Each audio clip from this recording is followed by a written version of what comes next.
warahmatullahi wabarakatuh.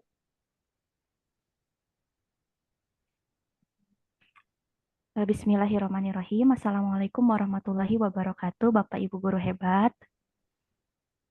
Waalaikumsalam. Waalaikumsalam warahmatullahi wabarakatuh.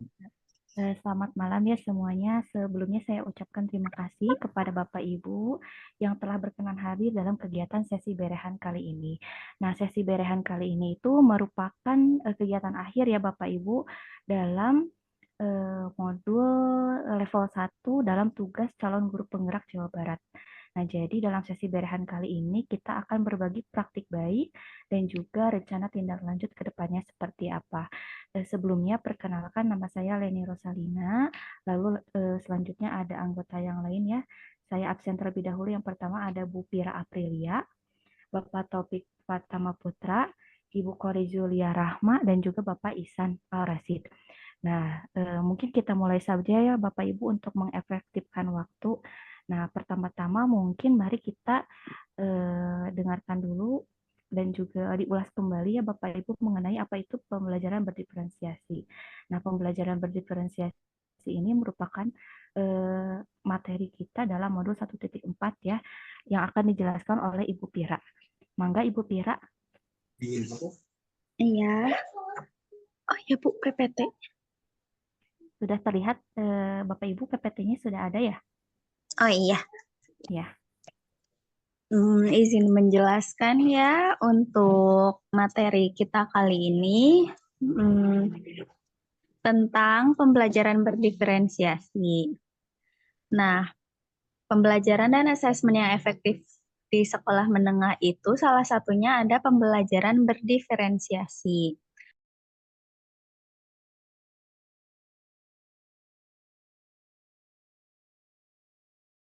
Preferensi gaya belajar. Seperti yang kita tahu ya, gaya belajar itu kan ada berbagai macam. Begitu juga pada masing-masing siswa, mungkin ada salah satu yang dominan. Bagaimana siswa memilih, memperoleh, dan memproses, serta mengingat informasi baru itu bisa melalui 3 aspek atau 3 indera ya. Visual itu kan lewat mata, kinestetik ada melalui gerakan, dan yang terakhir itu ada auditori.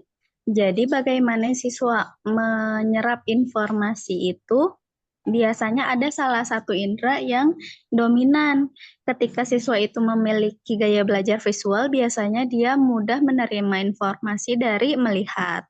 Kalau yang auditori itu melalui mendengar, jadi bisa aja siswa itu terlihat tidur atau tidak menyimak, tapi dia mendengarkan itu mungkin dia bisa mendapatkan informasi lebih baik dibandingkan dia hanya melihat. Nah, yang ketiga ini ada kinestetik. Ketika siswa memiliki gaya belajar kinestetik, maka ia mudah mencerna informasi ketika ia melakukan gerakan atau ketika mereka praktik langsung gitu. Terus berikutnya ada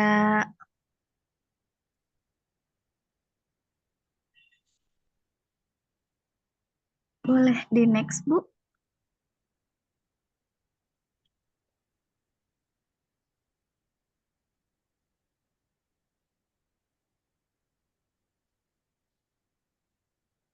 Nah, ini dari hasil tes gaya belajar yang sudah kami lakukan ya di salah satu kelas.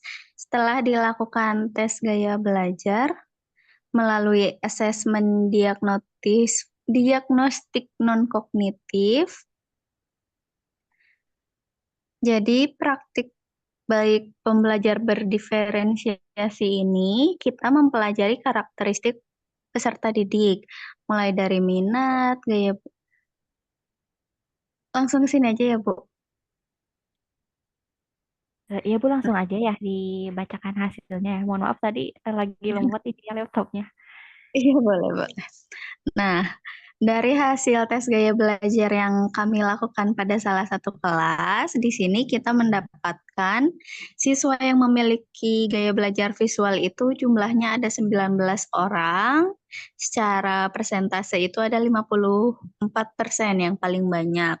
Kemudian Yang kedua ada kinestetik, ada jumlahnya 10 orang, persentasenya 29%, dan yang terakhir itu paling sedikit auditori 6 orang yang merupakan 17% dari keseluruhan jumlah siswanya. Nah, si gaya belajarnya ini bisa berbeda-beda di setiap kelasnya, jadi kita harus menyesuaikan di setiap kelas. Oleh karena itu, kenapa pentingnya kita butuh asesmen diagnostik ini agar kita mengetahui karakteristik dari masing-masing kelasnya. Nah, ini ada pengalaman. Oh iya, langsung ke rencana tindak lanjutnya. Dari Sebentar Bu Pira, oh ini. nanti aja. Sebentar ya, ini mohon maaf, ini ada gangguan teknis. Iya, boleh, boleh. Silakan Ibu dilanjutkan. Oh iya. Nah, jadi dengan hasil yang seperti itu bisa kita sesuaikan metode pembelajaran apa yang bisa kita lakukan. Ketika satu kelas itu misalnya dominan gaya visual, kita bisa lebih banyak memilih gaya belajar dari visual, mulai dari PPT yang menarik, kita bisa menampilkan film, foto, dan sebagainya, atau bisa dibuat per kelompok sesuai dengan gaya belajar mereka masing-masing, seperti pada slide berikutnya. Mangga Ibu, boleh di next.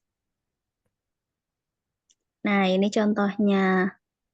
Jadi ketika siswa itu lebih cenderung memiliki gaya belajar visual, mereka akan dipandu untuk belajar berkelompok dengan yang sama memiliki gaya belajar visual, mereka lebih nyaman untuk belajar dengan membuat mind map, catatan, dan lain-lain.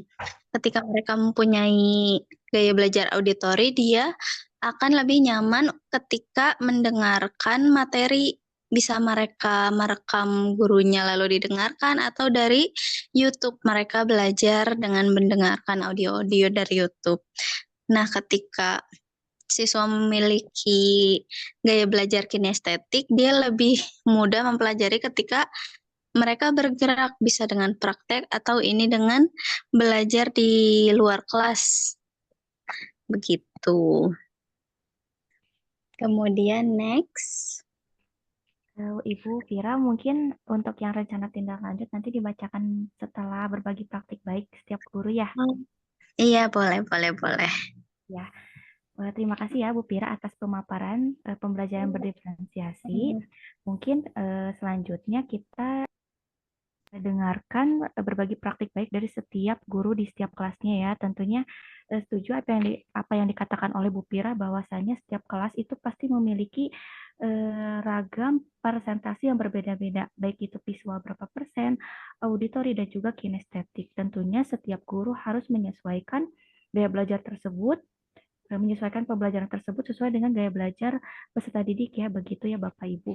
Nah, mungkin langsung saja Bapak Ibu kita dengarkan dari masing-masing guru seperti apa implementasi pembelajaran berdiferensiasi. Nah, mungkin yang pertama dari saya sendiri, kebetulan saya itu mengajar di kelas MPLB atau jurusan perkantoran ya Bapak Ibu. Setelah saya melaksanakan tes gaya belajar kepada peserta didik, ternyata yang dominan itu adalah pembelajaran visual. Maka dari itu saya membuat 3 jenis kegiatan pembelajaran, baik itu visual, auditori, dan juga kinestetik. Nah, untuk visual sendiri itu saya menampilkan beragam video dan juga gambar yang menarik gitu agar peserta didik itu mudah dalam menyerap pembelajaran. Untuk auditori itu dilengkapi dengan sound atau suara begitu yang menjelaskan materi tersebut. Nah, untuk kinestetik kebetulan saya itu dengan cara kegiatan pembelajaran itu dilaksanakan di luar kelas begitu Bapak Ibu. Nah, setelah pembelajaran tersebut dilaksanakan, ternyata hasil pembelajaran peserta didik itu cenderung meningkat. Selain itu juga peserta didik itu antusias dalam proses pembelajaran. Nah, ya, bisa dikatakan bahwa pembelajaran berdiferensiasi itu berlangsung dengan lancar untuk di kelas MPLB 1 begitu Bapak Ibu.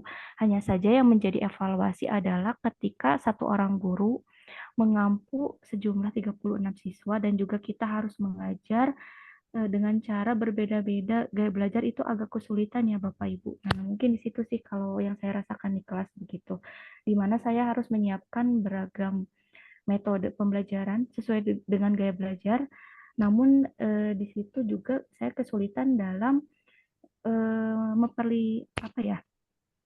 Dalam menangani berbagai macam gaya belajar tersebut begitu ya. Mungkin ke depannya bisa jadi nanti satu kelasnya itu tidak 36 orang ya Bapak Ibu jika ingin melaksanakan pembelajaran berdiferensiasi karena memang agak cukup sulit begitu jika harus memperhatikan 36 siswa dengan berbagai macam karakter peserta didik begitu ya Bapak Ibu.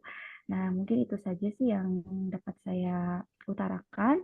Mungkin selanjutnya kita dengarkan pemaparan dari Ibu Kori ya. Bu Kori, mangga Baik, dipersilahkan. baik. Terima kasih atas kesempatannya, Bu Leni dan Bu Pira. Untuk di kelas saya, pembelajaran berdiferensiasi kebetulan pada mata pelajaran bahasa Inggris di kelas teknik kendaraan ringan atau teknik otomotif. Untuk jenis pembelajaran dari masing-masing siswa cenderung lebih kepada kinestetik ya, karena mungkin siswa peserta didik laki-laki cenderung aktif dalam bergerak. Kemudian untuk visual dan auditori ada beberapa, sehingga saya memadupadankan pembelajaran berbasis proyek. Dan hal ini dilakukan untuk melibatkan semua siswa yang memiliki kemampuan praktis untuk membuat model dan melakukan eksperimen dengan memainkan anggota tubuh untuk membentuk suatu gerakan bahasa gitu. Jadi lebih mudah dipahami oleh yang kinestetik umumnya, begitu pula dengan yang visual dan auditori karena kita akan padukan dengan gerakan dan musik. Eh, Kelemahannya di kelas saya mungkin adalah guru harus lebih memperhatikan peserta didik dalam line yang benar gitu sehingga siswa dapat terpantau dan menjelaskan tugas pada pembelajaran ini dengan baik agar tercapai tujuan pembelajarannya. Begitu Ibu Leni. Terima kasih Bu Kori atas pemaparannya. Jadi betul ya memang anak teknik itu cenderung aktif ya, aktif bergerak Iya gitu. Jadi betul. pembelajaran juga harus berbasis proyek ya Ibu ya. Itu Iya luar betul biasa sekali. sekali. Jadi memang setiap kelas itu punya ciri khas masing-masing ya. Jadi kita sebagai guru juga harus menyesuaikan pembelajaran tersebut gitu ya. Tidak, jadi treatment terhadap semua kelas itu ternyata tidak sama gitu ya. Mungkin selanjutnya mangga Pak Taufik Pak, bagaimana siap? Mangga Pak.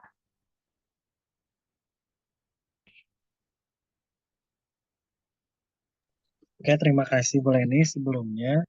Untuk kasus di kelas saya, untuk yang memiliki gaya visualnya itu hampir 27%, kemudian kinestetiknya 24%, auditorinya 18%, sisanya itu visual kinestetik dan auditori kinestetik. Jadi memang untuk di jurusan RPL ini, kebanyakan mereka itu lebih sukanya ke kinestetik karena mereka itu langsung praktek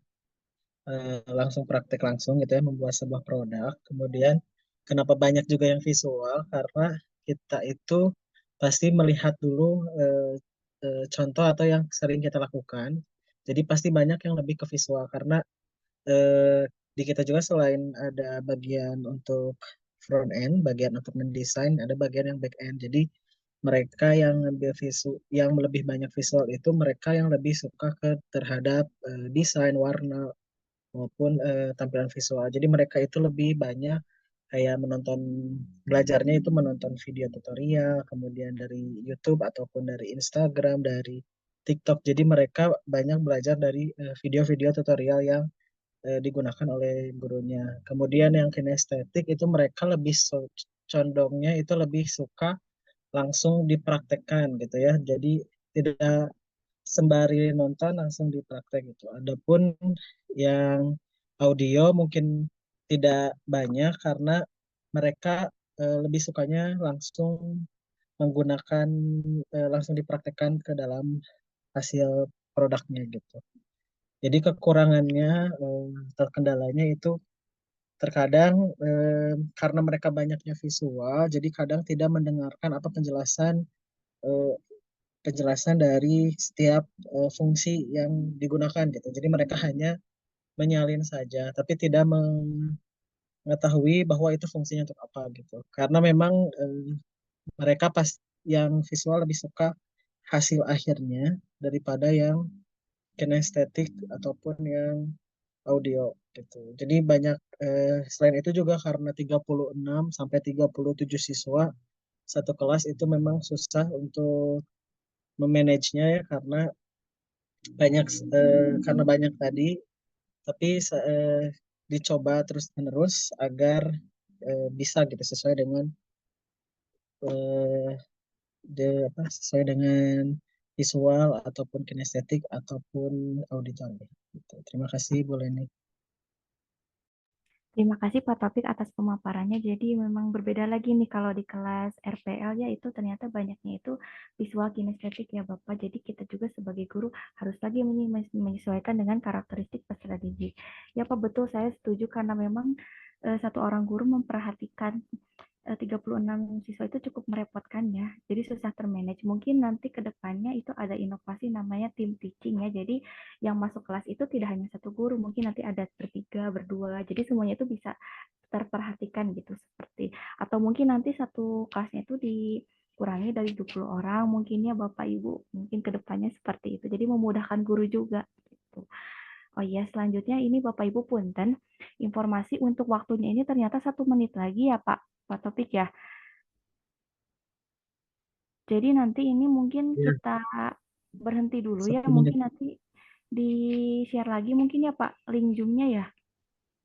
atau bisa mungkin Pak dari Pak Izan 1 menit, satu Oh menit iya, 40 detik. kita lanjut lagi ya, mungkin lumayan ya waktunya ya. Mangga untuk selanjutnya Pak Ihsan.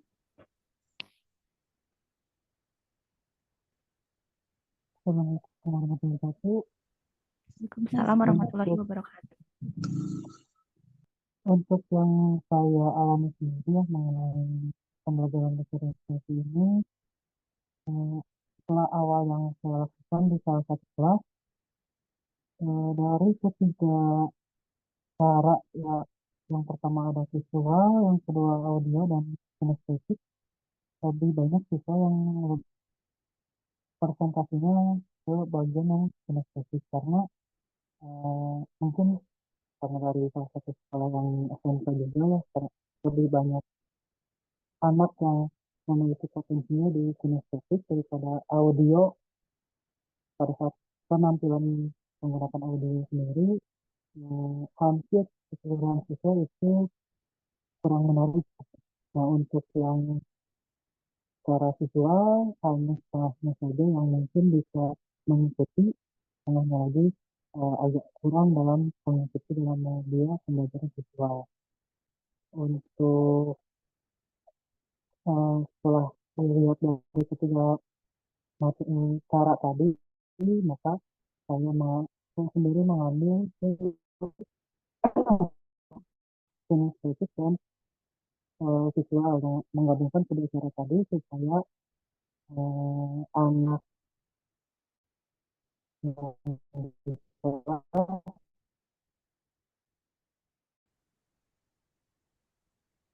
Baik Bapak Ibu, mohon maaf tadi ada kendala teknis. Nah terakhir tadi Pak Ihsan ya, mangga Pak Ihsan boleh dilanjutkan. yang tadi ya untuk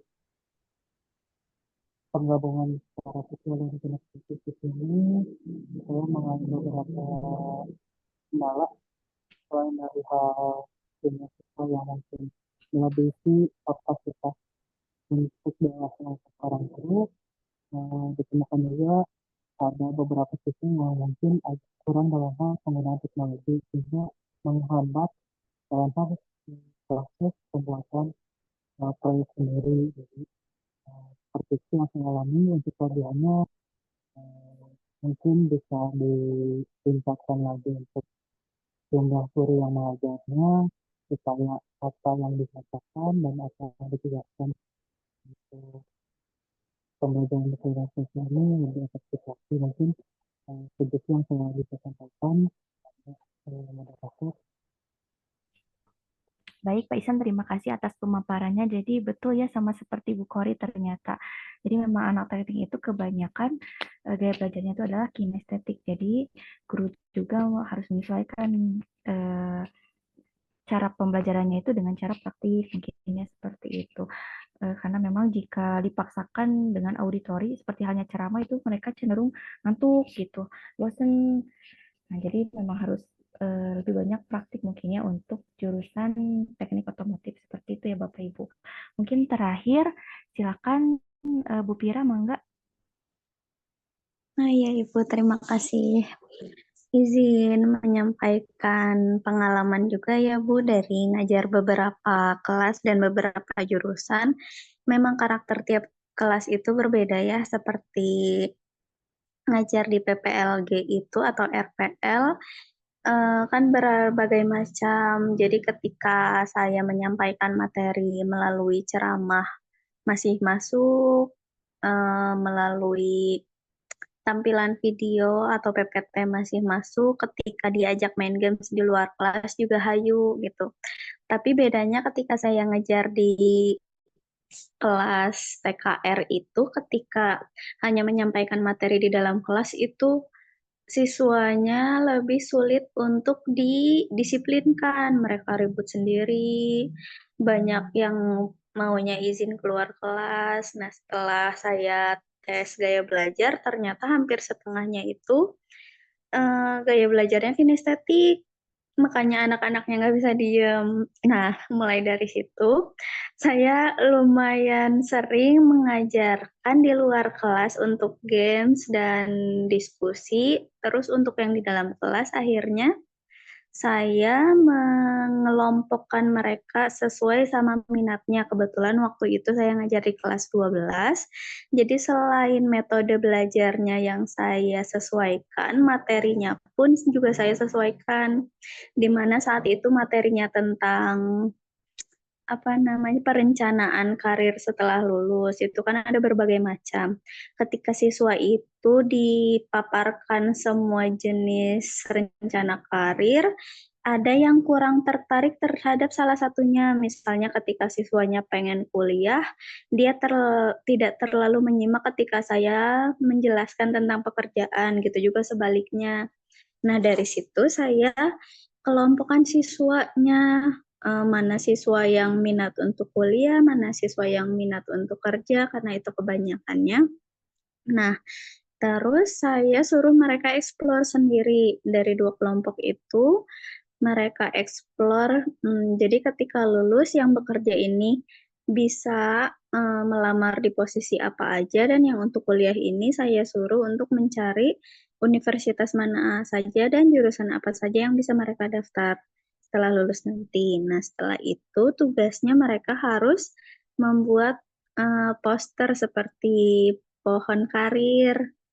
Nah, jadi dari situ mereka yang aktif mencari informasi, kemudian mereka aktif membuat poster. Nah, poster yang bagus itu akan ditempelkan di ruang BK.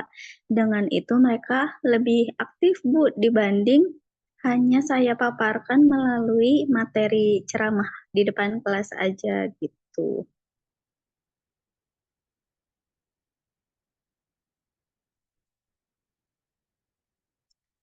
Cuma kendalanya yang saya rasakan tuh tantangannya kayaknya nggak setiap materi itu bisa dibuat seperti itu ya. Kalau misalnya rencana itu kan masing-masing orangnya sudah punya rencana karir dan sudah memilih. Misalnya untuk materi lain seperti bullying kan materinya hanya satu, nggak bisa dibagi-bagi gitu. Jadi balik lagi gimana gurunya harus kreatif membuat materi dan bagaimana cara menyampaikannya. Mungkin itu aja Bu kalau dari saya. Baik Bu Pira, terima kasih atas pemaparannya. Jadi memang Ibu ini ya berpengalaman beberapa kelas ya Bu ya, ada RPL, ada juga FPLB dan juga otomotif ya begitu. Memang kelas otomotif itu kita sebagai guru harus kreatif ya Bu ya, karena memang rata-rata mereka itu gaya belajarnya adalah kinestetik begitu. Jadi memang harus ekstra juga kita sebagai guru ya untuk membuat mereka itu senang gitu dalam proses pembelajaran gitu. Bapak Ibu, mohon maaf, suara saya terdengar jelas. Jelas, Bu. Jelas, Bu, jelas. Mungkin selanjutnya kita bacakan ya Bapak Ibu mengenai rencana tindak lanjut. Sebentar Bapak Ibu.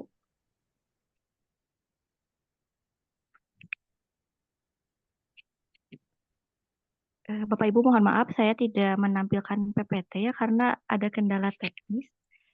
Jadi mungkin langsung saya bacakan saja ya Bapak Ibu. Atau ada yang bisa menampilkan PowerPoint-nya?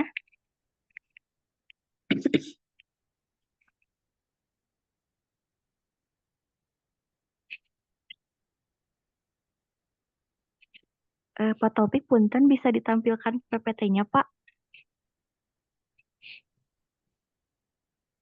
Oh, langsung aja ya. Oke, baik di sini saya akan memaparkan rencana tindak lanjut. Nah, yang pertama itu tentunya sebelum melaksanakan pembelajaran berdiferensiasi, kita harus mengetahui dulu karakteristik dan juga kebutuhan peserta didik. Nah, tentunya dengan cara mengobservasi. Nah, cara observasinya itu mungkin sekarang itu dikenal dengan asesmen diagnostik ya Bapak Ibu. Asesmen diagnostik itu bisa dalam kognitif maupun non-kognitif. Nah, dan untuk mengetahui gaya belajar itu dilaksanakan dengan cara non kognitif yang kita ketahui bahwa kita sama-sama melaksanakannya itu dengan web aku pintar ya Bapak Ibu. Yang kedua yaitu kita harus dulu mengobservasi sarana dan prasarana. Tentunya dalam melaksanakan pembelajaran berdiferensiasi sesuai dengan gaya belajar, kita harus mengecek begitu Bapak Ibu kesiapan sarana dan prasarananya. Kadang-kadang juga kendala kita dalam mengajar di kelas itu adalah terbatasnya sarana dan prasarana. Selanjutnya, analisis karakteristik materi pembelajaran yang sesuai dengan pembelajaran berdiferensiasi karena kadangkala ada juga materi yang sulit begitu Bapak Ibu untuk dilaksanakan pembelajaran berdiferensiasi. Jadi memang kita harus menyesuaikan materi tersebut apakah cocok jika diajarkan dengan pembelajaran berdiferensiasi. Yang keempat, merencanakan pembelajaran berdiferensiasi, konten, proses, dan produk dan juga lingkungan belajar yang seperti kita ketahui bahwa kita baru saja melaksanakan pembelajaran dalam hal proses saja ya Bapak Ibu. Nah, itu belum berdiferensiasi dalam hal konten, produk, dan juga lingkungan belajar. Untuk kedepannya mungkin Bapak Ibu bisa mengimplementasikan dalam hal ranah lainnya seperti konten dan juga produk. Mungkin dalam produk contohnya itu bisa dibedakan tugas kepada peserta didik begitu.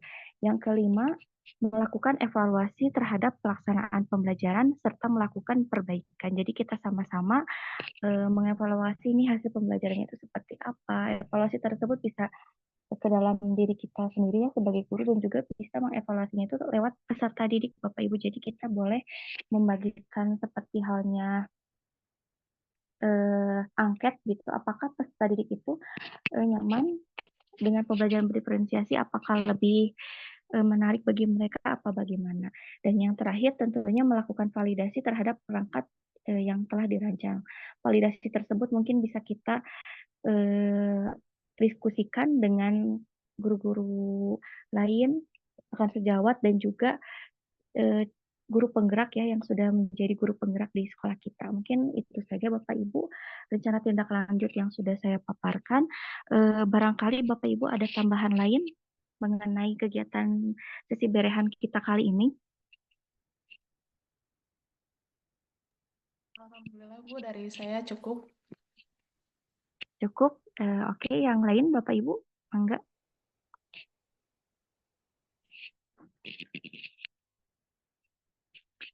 Sudah cukup ya sepertinya ya Bapak Ibu ya. Mungkin jika sudah cukup, saya akhiri ya Bapak Ibu. Terima kasih atas kesediaannya untuk bergabung dalam sesi berehan kali ini. Alhamdulillah kegiatan kita sudah beres ya Bapak Ibu dalam mengerjakan modul level 1. Semoga apa yang kita pelajari, apa yang kita kerjakan itu bisa meningkatkan kompetensi kita sebagai pendidik untuk memberikan pembelajaran yang lebih menarik bagi mereka ya Bapak Ibu. Mungkin itu saja yang dapat saya sampaikan. Terima kasih sekali lagi. Wabillahi taufiq wal hidayah. Wassalamualaikum warahmatullahi wabarakatuh. Waalaikumsalam warahmatullahi wabarakatuh. Terima kasih Bapak Ibu guru hebat. Ya, terima kasih Bapak Ibu.